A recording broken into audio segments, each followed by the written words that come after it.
Look how incredibly cool is the recipe I'm bringing to you today. Today's amazing recipe only has 2 essential required ingredients, and I'm sure you have both of them readily at home. We're only going to use simple oats and ripe bananas.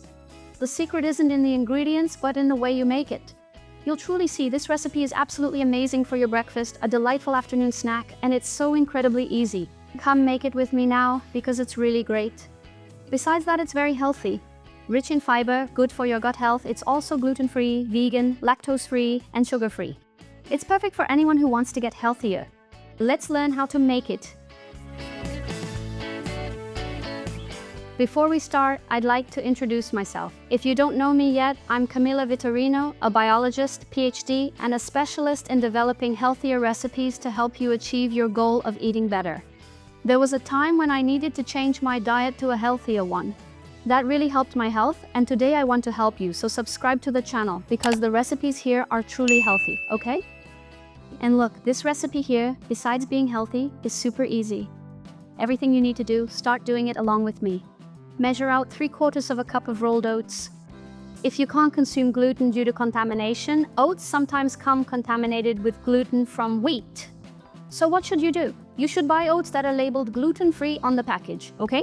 But either way, oats themselves don't naturally contain gluten. You're going to grab a frying pan, your absolute favorite one. It can even be quite old, just like mine, which is pretty worn out, but it still works perfectly. Then you're going to carefully take your oats and gently put them in here. Here's the crucial thing. The main idea is that we really need to properly toast these oats. So turn your stove on to low heat. And then you let the oats dry out a bit more. Let's do it. Look, 5 whole minutes have now passed. I've carefully turned off the stove, and now you have oats that are wonderfully more golden. Pretty cool, right? What you're going to do next is gently put your delicious oats right here in this jar. Let's go. Now, I will carefully set this aside. Then I'll grab my stove once again. I'll thoroughly wash my frying pan, and I'm going to do the same thing I did earlier with the oats, but with some various seeds. This particular part is entirely optional. The recipe will work without these ingredients.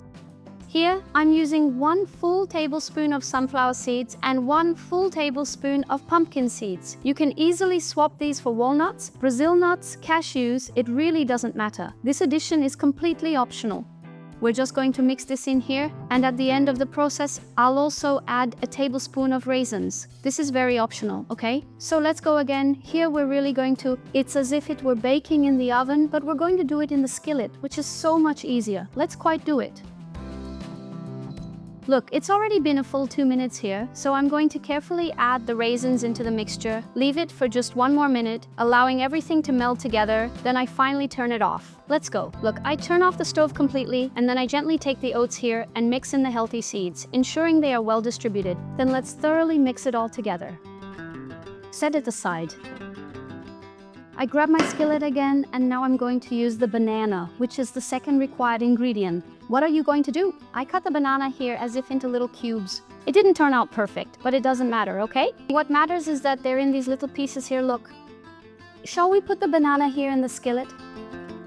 Spread the banana out well. Try to carefully separate the banana pieces and not stack them on top of each other, okay? My skillet is still quite hot here, but my stove is completely turned off now. Now I'm going to turn my stove on to the lowest heat possible. You can even choose that burner on the stove that's the weakest, okay? Let's go. And now you're going to try to dry out this banana. It's a process that takes time. I'll keep doing this here and I'll be back in a bit.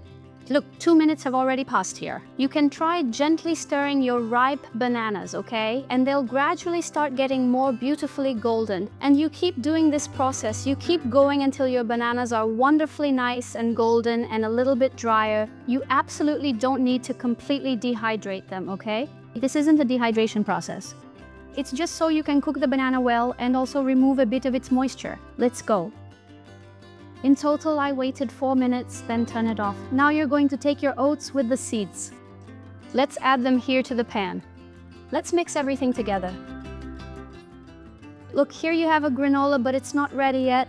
I'm also going to add half a teaspoon of ground cinnamon here. And this spice is optional too, but it tastes delicious. Let's mix it up.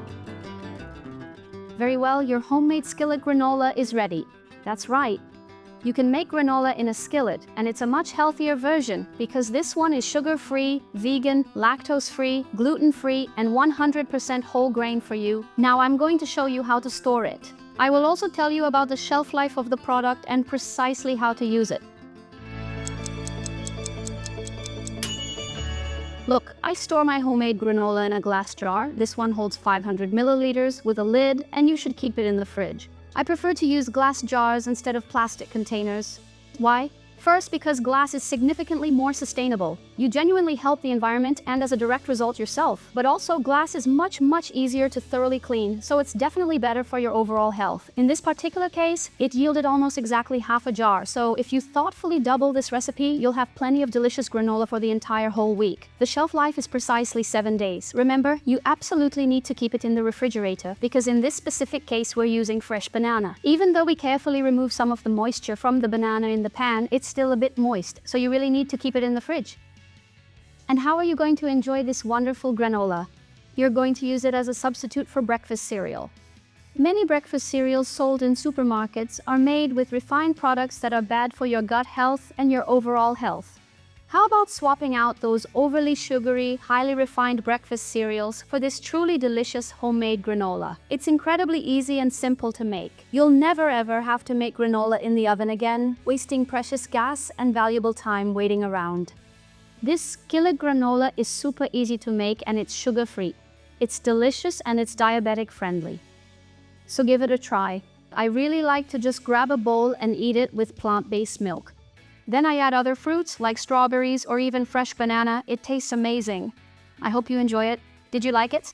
Give the video a like. Once again, I'd like to invite you to check out my school. There you'll find several courses and many of my recipe books. And there are lots of recipes in my books and courses that I don't share here. Want to learn more with me? Go check out my school. The link is in the description, or use this QR code here. Share it if you like the recipe. I'll see you in the next video. That's it. See you soon.